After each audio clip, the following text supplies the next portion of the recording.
actual. Dice el versículo 47, al anochecer, la barca estaba en medio del mar y él estaba solo en tierra. Un resumen sencillo: los apóstoles habían zarpado en la barca, lo habían hecho de noche. La palabra que utiliza ahí está expresando el momento del día entre las 6 y las 9 de la noche, y estaban en medio del mar de Galilea en su travesía hacia la orilla noroeste, hacia la Betsaida que estaba en Capernaum. ¿Dónde estaba Jesús? El texto nos dice, él estaba solo en tierra, estaba orando todavía en tierra. Y entonces el versículo 48 nos dice qué estaba haciendo Jesús en tierra y qué ve desde tierra. El versículo 48 nos dice que Jesús ve algo desde el monte. ¿Qué es lo que ve?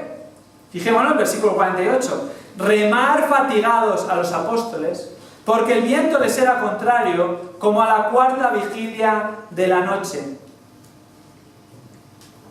Marcos es el evangelio más corto, más escueto, que va al punto, el que tiene menos capítulos. Pero nos da mucha información aquí, mucho detalle, que nos ayuda a entender lo que estaba sucediendo. Jesús les ve desde tierra, desde el monte, nos dice. Algo que en principio sería muy complicado. Él estaba en el monte, en un lugar elevado, cerca de la costa. Ellos en medio del mar, en su travesía, a unos 30 estadios, como dice Juan 6, 19 al 25, y unos 30 estadios es el equivalente hoy en día a unos 4 o 5 kilómetros de distancia. Entonces, si la travesía era unos 6, algunos dicen hasta 8, estaban a la mitad de su travesía, un poquito más de la mitad de la travesía. Jesús les podía ver a 4 o 5 kilómetros de distancia, a 30 estadios. Bueno, en un día de visibilidad media se puede ver fácilmente hasta unos 10 kilómetros al menos. De hecho, si entras a cualquier aplicación del tiempo y tiene algo más de detalle, aparte de la temperatura, te da el índice UVA de ese día, porque te tienes que poner crema solar de protección o no, que la mayoría no miramos, o la visibilidad que hay ese día. Y a mí me gustan esas cosas, y a veces hablo y digo, a ver qué visibilidad hay. Normalmente en León la visibilidad normal en un día despejado es 9,7 kilómetros, según estos artilugios.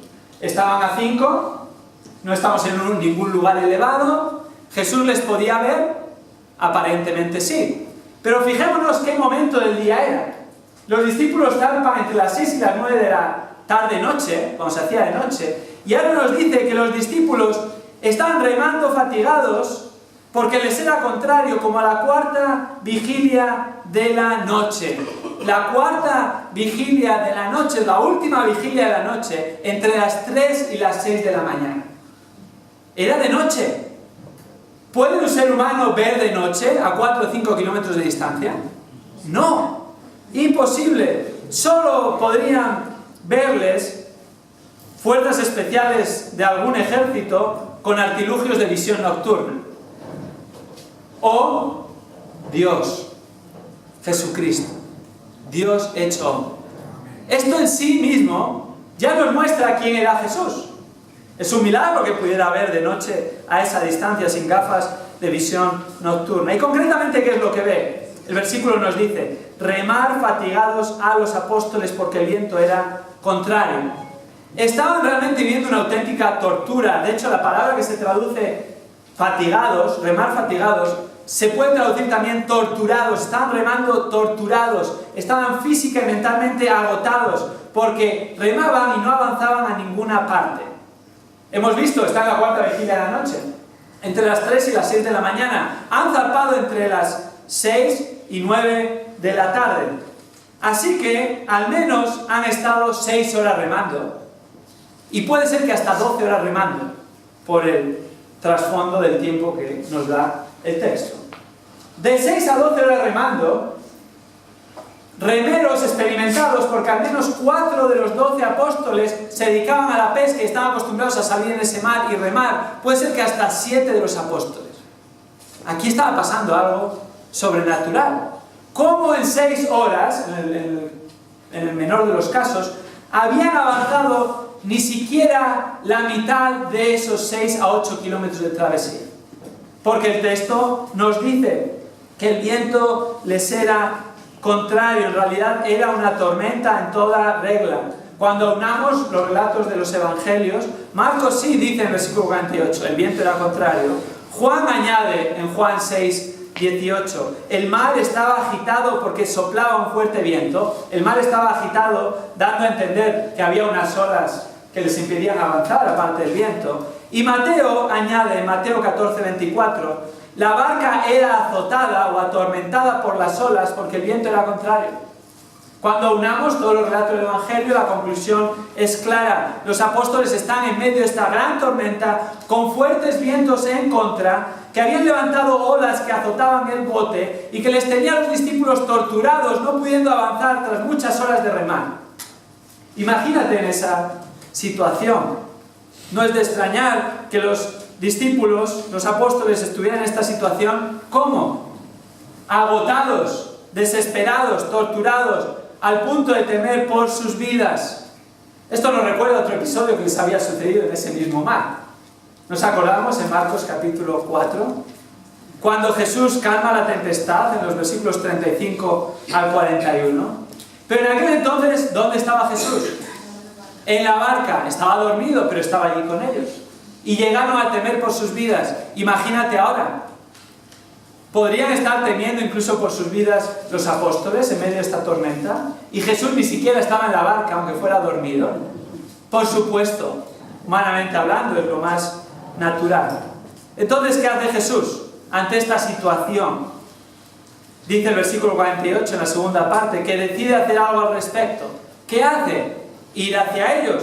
Versículo 48. Fue hacia ellos andando sobre el mar. No hay palabras para describir esto, ¿verdad?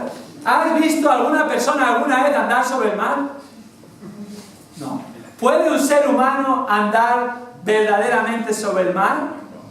No. No sobre el mar, no estamos hablando sobre agua. No estamos hablando sobre agua meramente en una piscina tranquila. Ni siquiera 1 metro de profundidad. No vas a poder andar. Estamos hablando en un mar con mucha profundidad. No solo eso, estamos hablando en medio de vientos contrarios que no permitían avanzar una barca. No solo eso, estamos hablando de olas que azotaban la barca y por lo tanto también estaban golpeando a Jesús según andaba sobre el mar.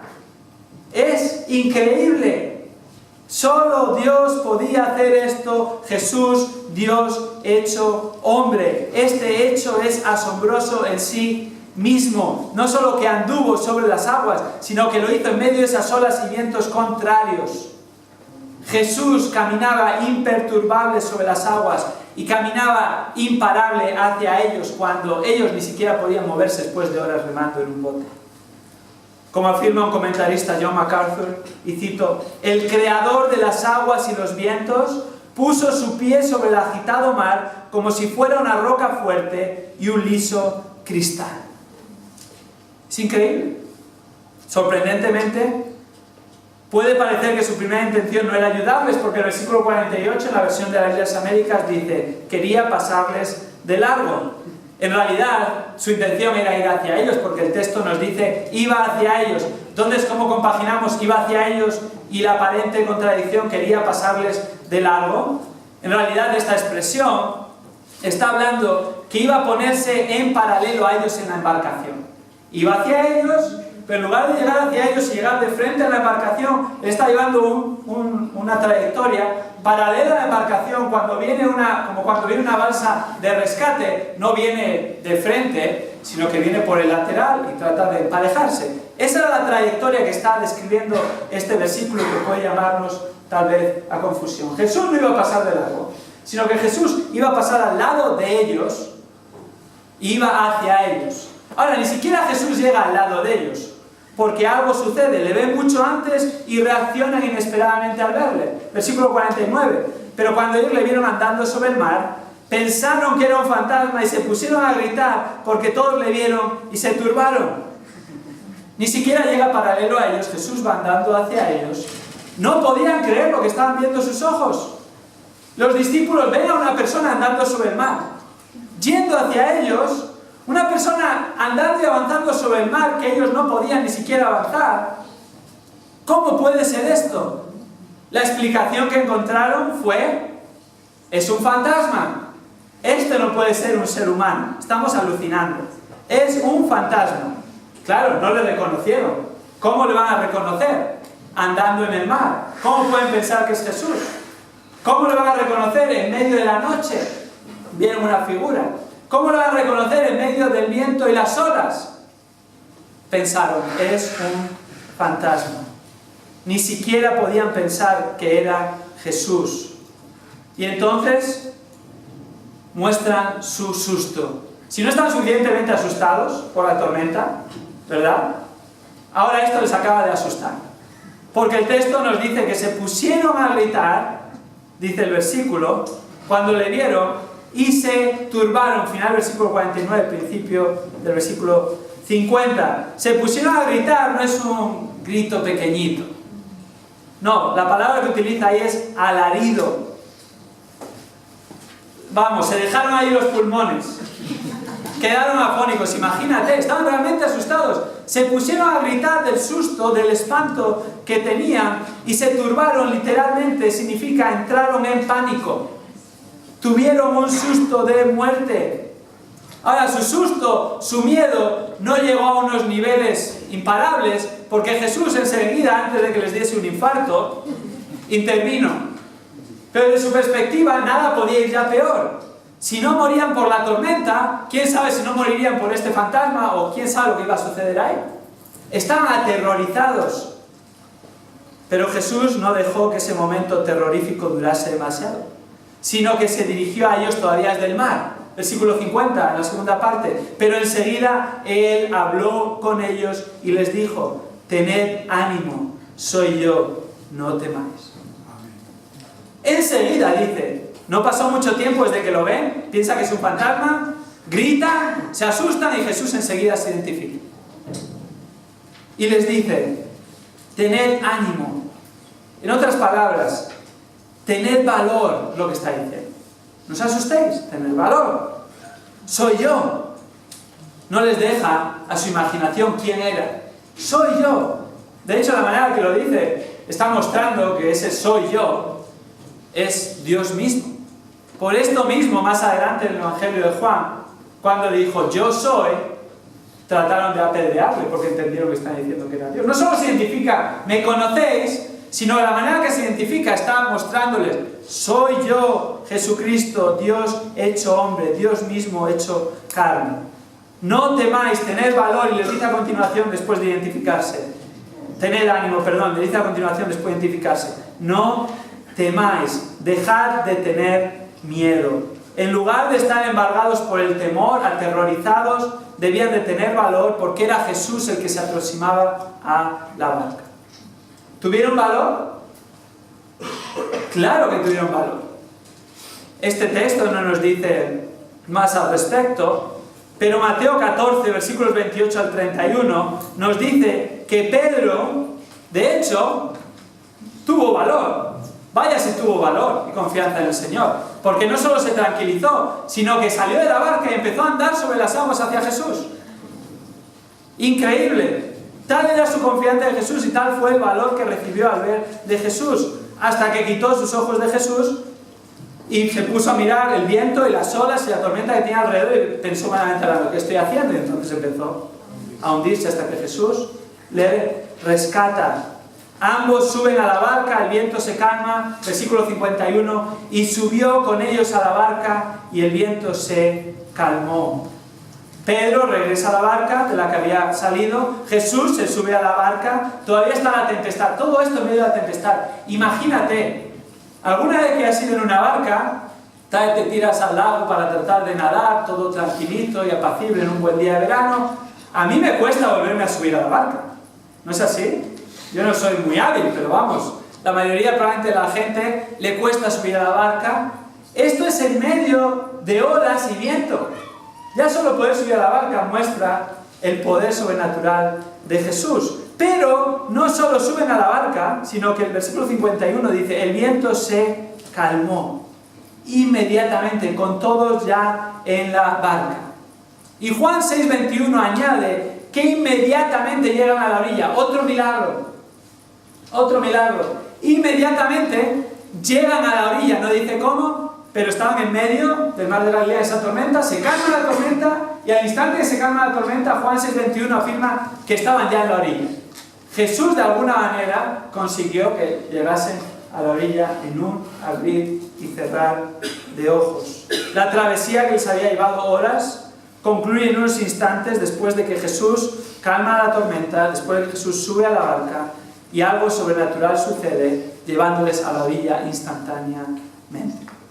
Ahora, después de observar este viaje inolvidable, esto es inolvidable realmente, ¿verdad? No un viaje en una montaña rusa. Esto es lo inolvidable. Y no estuvimos allí, solo lo estamos observando como espectadores, pero aún así es inolvidable. ¿Cómo reaccionaron los apóstoles al ver a Jesús caminar sobre las aguas? ¿Cuál fue su posterior reacción al reconocerle tras calmarse la tormenta? Hubo dos respuestas de los apóstoles que hemos de hacer nuestras. Dos respuestas de los apóstoles al observar al Hijo de Dios en todo su esplendor, que nosotros hemos de responder de igual manera. El versículo 51, segunda parte, nos da la primera: gran asombro. Gran asombro, versículo 51. Y ellos se asombraron en gran manera. Esa fue su primera respuesta. Estaban estupefactos, alucinados en gran manera. De hecho, la razón para asombrarse en gran manera no fue solo lo que habían visto en esos momentos, sino que el texto continúa diciendo en el versículo 52 que su asombro fue mayor porque antes no habían entendido lo que había pasado en la alimentación de los 5.000, sus mentes estaban embotadas. No habían reaccionado a ese gran milagro. Aún estaban tratando de asimilarlo. Jesús les monta la barca a la fuerza. De repente se levanta esta gran tempestad. Temen por sus vidas. Piensan que ven un fantasma. Jesús se sube, se calma la tempestad. Aparecen en la orilla y de repente todo encaja. Como un puzzle que lleva mucho tiempo tratando de buscar la pieza que encaja finalmente. Y de repente la encuentras y la colocas y dices: ahora entiendo. Eso es lo que les pasó. Por eso reaccionaron con gran asombro. De repente todo cobró sentido y sus ojos fueron abiertos. Se asombraron. Pero no quedó ahí. Marcos no lo recoge, pero Mateo en este mismo episodio recoge la segunda reacción. En Mateo 14:33. La primera reacción, gran asombro. La segunda reacción, adoración, reconociendo la verdadera identidad de Jesús. La segunda reacción, adoración, reconociendo la verdadera identidad de Jesús. Mateo 14:33 dice: entonces los que estaban en la barca, los apóstoles, ¿qué hicieron? Le adoraron. Le adoran. Solo se puede adorar a Dios. Los apóstoles lo sabían. Eran buenos judíos. Entendían el mandamiento de que solo adorarías a Dios, al Dios de Israel. Le adoraron. ¿Por qué? Continúa en Mateo 14:33 diciendo: en verdad eres hijo de Dios. Por primera vez reconocen explícitamente y sale de su boca la verdadera identidad de Jesús, que hasta ese momento solo los endemoniados habían reconocido y Jesús había callado en lo denominado secreto mesiánico. Los apóstoles aquí todo encaja y aparte el asombro irrumpen en adoración a Él, reconociendo Jesucristo es Dios hecho hombre, es el Hijo de Dios. No pudieron hacer otra cosa. Ya no tenían las mentes embotadas. Ahora sus ojos habían sido abiertos a la realidad de quién era Jesús tras verle andar sobre las aguas en medio de las olas y la tormenta. No era tan solo un ser humano. Sí, Jesús es un ser humano, 100% humano, pero era también el Hijo de Dios, Dios hecho hombre, Dios 100%, plenamente Dios, plenamente hombre. Reconocieron que estaba en la presencia del Creador. Reconocieron que Jesús es el Dios que controla los vientos y el mar. Reconocieron que Jesús es Dios hecho hombre, el Mesías, como luego durante ese día ratificarían de nuevo en Juan capítulo 6, versículos 68 al 69. Cuando las multitudes empiezan a apartarse, cuando algunos de sus discípulos, no sus apóstoles, comienzan a irse, los que eran superficiales, estaban ahí para hacerle rey, estaban ahí para la comida gratis, para las sanidades, y entonces Jesús le dice: ¿vosotros también queréis marcharos? ¿Y qué le contesta Pedro a la cabeza? No. ¿A dónde vamos a ir? Tú eres el Hijo de Dios. Tú eres el Santo de Dios. Tú eres el Santo del Altísimo. Y te hemos conocido y hemos creído en ti. ¿Cuándo reconocieron por primera vez que Jesús era el Hijo de Dios? Explícitamente salió de sus bocas aquí en este episodio, al final de este viaje inolvidable, y como tal le adoraron. La mente, el entendimiento de los discípulos fue abierto a la luz de este viaje inolvidable y su reacción fue de asombro y adoración.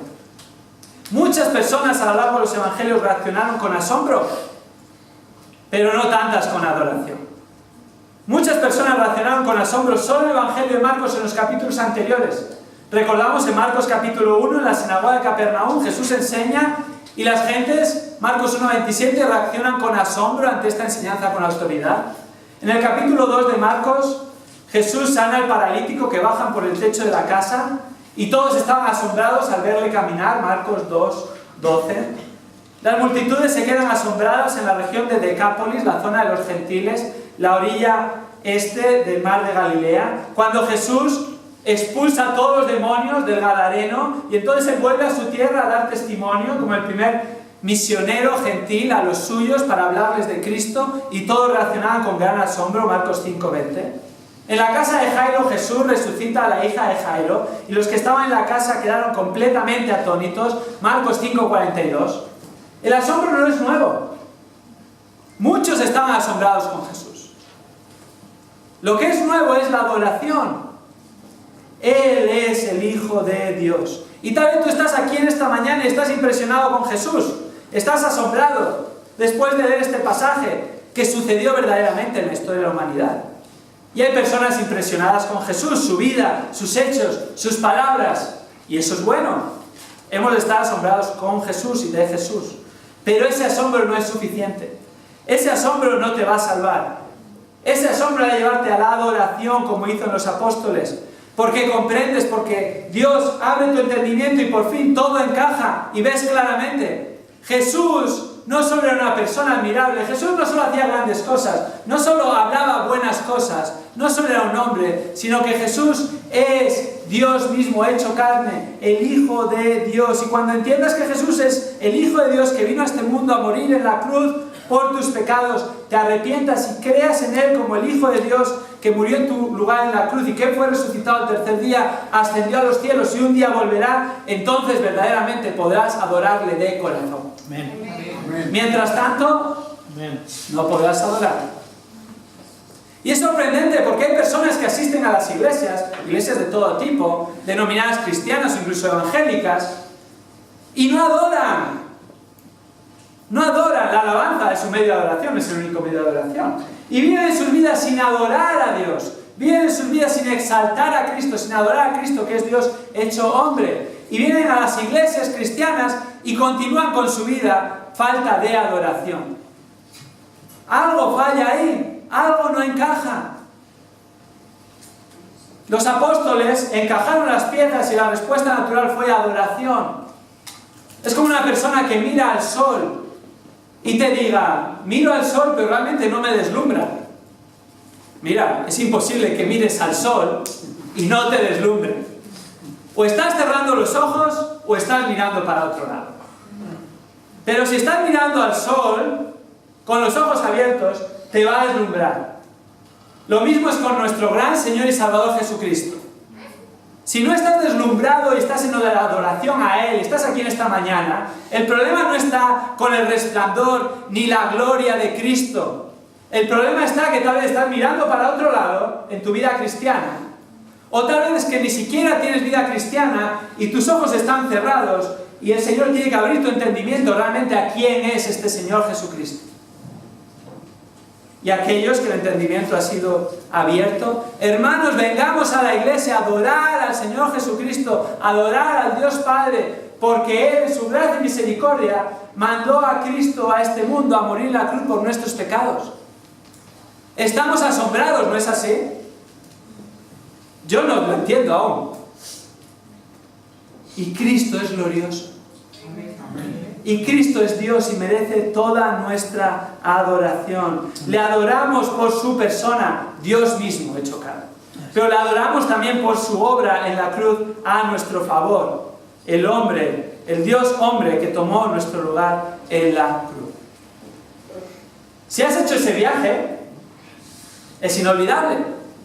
Si has hecho el viaje a los pies de la cruz y Cristo se ha revelado a ti y has visto su gloria, gloria como el unigénito del Padre, ese viaje es inolvidable, no los vas a olvidar el resto de tu vida y ese viaje es vigente porque has visto y ves a Cristo, tu Señor y Salvador, y estás asombrado y le vas a adorar. Y te animo, no apartes tus ojos de Cristo. Mira a Cristo realmente. Contempla su gloria, su hermosura, su sacrificio, su cuidado, su amor, su misericordia, su gracia, y en eso estaremos seguros. Y ahí encontraremos gozo, encontraremos paz en medio de las tormentas de la vida, en medio de las dificultades, y nada nos podrá quitar ese asombro y esa adoración a Él. ¿Cómo puede ser que los creyentes a lo largo de la historia de la humanidad, cuando han sido perseguidos, cuando han sido torturados, cuando han sido asesinados y aún hoy en día en muchos países, sigan adorando a Cristo, no renuncien a ello, sigan con gozo, sigan con paz? Porque están poniendo sus ojos en su Señor y Salvador. Y saben, como Jesús dijo a sus apóstoles cuando recibían la presión en Lucas 12 del establishment y de los religiosos y aún temían por su vida, les dijo: no temáis al hombre, que lo peor que puede hacer, ¿qué es? ¿Quitar vuestra vida? Bueno, no está mal, pero eso es lo peor. No, temed a aquel que además de que puede quitar vuestra vida os puede arrojar al infierno. Y aquel que está en Cristo ya no tiene temor, tiene adoración. Porque Cristo pagó por sus pecados en la cruz y ya no teme ser arrojado al infierno. Porque Cristo ya satisfizo la ira de Dios en la cruz. Y Él pagó nuestra deuda. Y Él llevó nuestra vergüenza. Y Él nos ha atribuido su justicia. Y ante esta realidad solo podemos estar asombrados y en adoración plena a Él. Finalmente, en este viaje inolvidable que nos muestra Jesús en todo su esplendor, encontramos en tercer lugar, al final del viaje, las sanidades inesperadas del Hijo de Dios. En primer lugar, antes del viaje hemos observado la oración incesante del Hijo de Dios. Durante el viaje hemos observado el paseo inolvidable del Hijo de Dios. Y al final del viaje encontramos las sanidades inesperadas del Hijo de Dios, versículos 53 al 56. Jesús sanando a las multitudes que vienen a Él. Leámoslo juntos. Vamos a concluir con estos versículos y una breve reflexión. Terminada la travesía, llegaron a tierra en Genesaret y atracaron. Cuando salieron de la barca, enseguida la gente reconoció a Jesús y recorrieron apresuradamente toda aquella comarca y comenzaron a traer a los enfermos en sus camillas a donde oían decir que Él estaba. Y donde quiera que Él entraba en aldeas, ciudades o campos, ponían a los enfermos en las plazas y le rogaban que les permitiera tocar siquiera el borde de su manto, y todos los que lo tocaban quedaban curados. No hay mucho más que añadir en estos versículos, son autoexplicativos. Es algo que ya ha sucedido anteriormente. Es un resumen escueto y general de las sanidades multitudinarias que Jesús realizaba. Pero sí hay un par de aspectos que hemos de observar. Primero, llegan a Genesaret, en la zona sur de Capernaum. En esa zona personalmente debería estar Betsaida, a la que iba. No es una contradicción del texto. De hecho, Juan 6:17 añade que navegaron en dirección a Capernaum, esa misma zona. Todo cuadra, aunque pueda parecer que haya una contradicción. Y hemos de observar también que no habían ido a Genesaret para realizar sanidades. No. Habían huido a la fuerza, apartándose de las multitudes que querían hacer a Jesús rey. El propósito de ir allí no era realizar sanidades. Esto es algo inesperado, las sanidades inesperadas del Hijo de Dios. Las multitudes les esperan allí, les persiguen para ser sanados, pero Jesús no fue allí con el propósito de sanarles, pero en su gracia y misericordia realizó estas sanidades inesperadas. ¿Y cómo fueron sanadas estas personas? El texto nos dice: con solo tocar el borde de su manto. Nos recuerda otro episodio en Marcos, ¿verdad? En los evangelios, la mujer con el flujo de sangre, Marcos 5, 28, 29. que ella pensaba para sí, como dice Lucas 8:43, si tan siquiera lograse tocar el borde de su manto sería sanada. ¿Por qué sanó la mujer con el flujo de sangre? ¿Por qué sanaron todas estas multitudes que ni siquiera tocaban el borde de su manto?